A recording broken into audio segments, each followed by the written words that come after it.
Hi everyone! Welcome back to a few more chapters of The Wild Robot. If you recall, when we left off yesterday was when Bright Bill pushed Roz's button and turned her off. But thankfully, she turned back on again. So that's where we're at. Chapter 51 is called The Autumn. The days were getting shorter.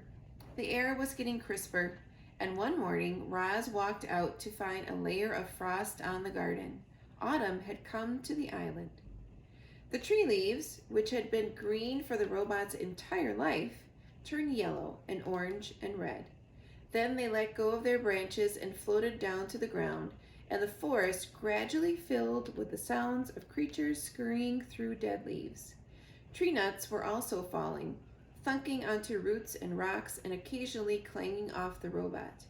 The smell of flowers faded as blossoms withered. All the rich scents and colors of the island were draining away. The animals were also changing. Furry animals were growing more fur. Feathery animals were growing more feathers. Scaly animals were starting to look for new homes.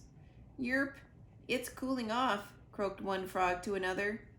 "Before long, it'll be time for sleeping." "Yerp, I better start looking for a good hole," croaked the second frog. "Have you found one yet?" "Nah," croaked the first frog. "I'll look for a hole next week. For now, I'm going to enjoy the warm sunlight while it lasts." "Yerp."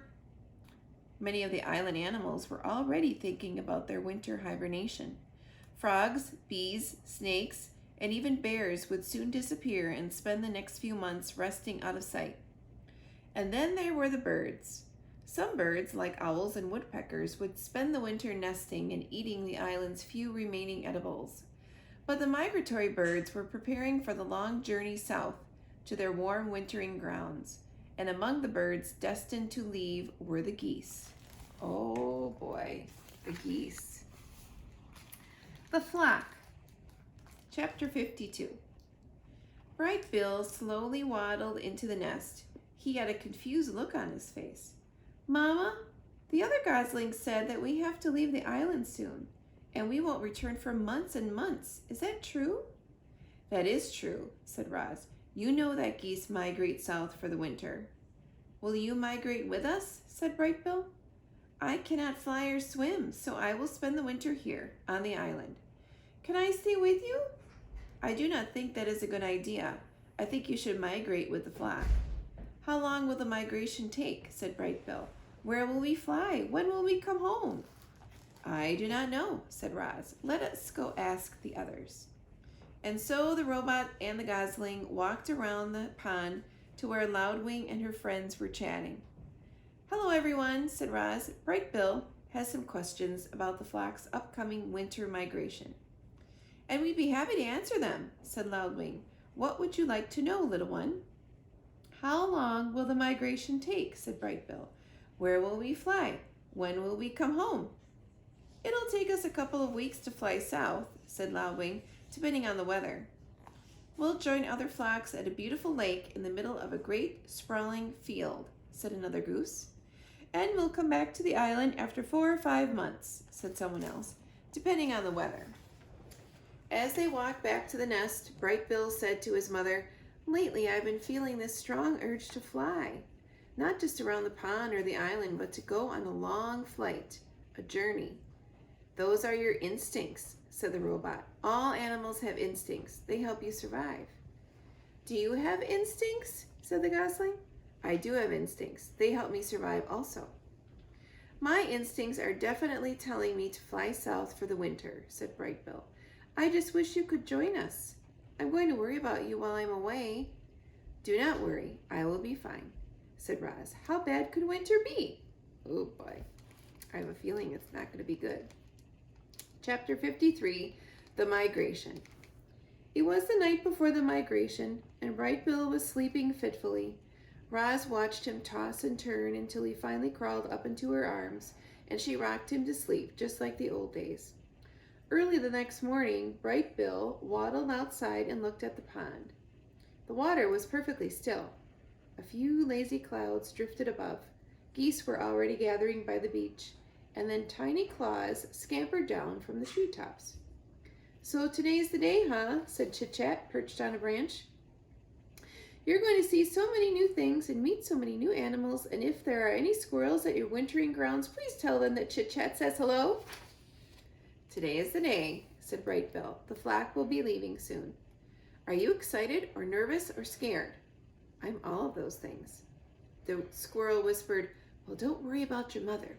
I'll look after her so you know she'll be perfectly fine." Bright Bill smiled. "I'm afraid it is time to go," said Roz as she stepped out of the nest. "Okay, Mama," said the gosling. "See you in the spring, Chit Chat." "Have a nice migration, Bright Bill." The squirrel scampered back into the treetops. "Come home with lots of exciting stories, but not too exciting because I don't want anything scary to happen to you. Goodbye." The geese were honking with excitement and hustling around as they made their final preparations. Several of the fathers huddled together, discussing their flight plans, while the mothers took a head count. "There you are, Bright Bill," Loudwing honked from the middle of the crowd. "We're just about to begin." "May I have your attention, please?" said the biggest goose. "As most of you know, my name is Longneck, and I'll be leading this year's migration. I'm asking everyone to please join your families for takeoff. Once we're all airborne, each family will take its position in our V formation and will start the first leg of our journey. Are there any questions?" "I have a question," came a booming voice. "My son will not have any family with him. Where does he fit into the formation?" Everyone turned to Longneck. "He can fly with me," said the big goose. "I hear Bright Bill is a very clever flyer. I could use his help at the point." A moment later, the geese began flapping and honking and making their way into the air. A cloud of feathers floated down around the robot and her son. "You are not a gosling anymore," said Roz. "I am proud of the fine young goose you have become." Bright Bill fluttered up to his mother's shoulder. "Thanks, Mama." The young goose wiped his eyes. "Is this where we say goodbye?" "This is where we say goodbye for now. Spring will soon be here, and we will be together again." "I'm going to miss you," said Bright Bill as he nuzzled his mother. "I am going to miss you too," said Roz as she nuzzled her son. The goose took a deep breath. Then he shook his tail feathers, flapped his wings, and joined the flock.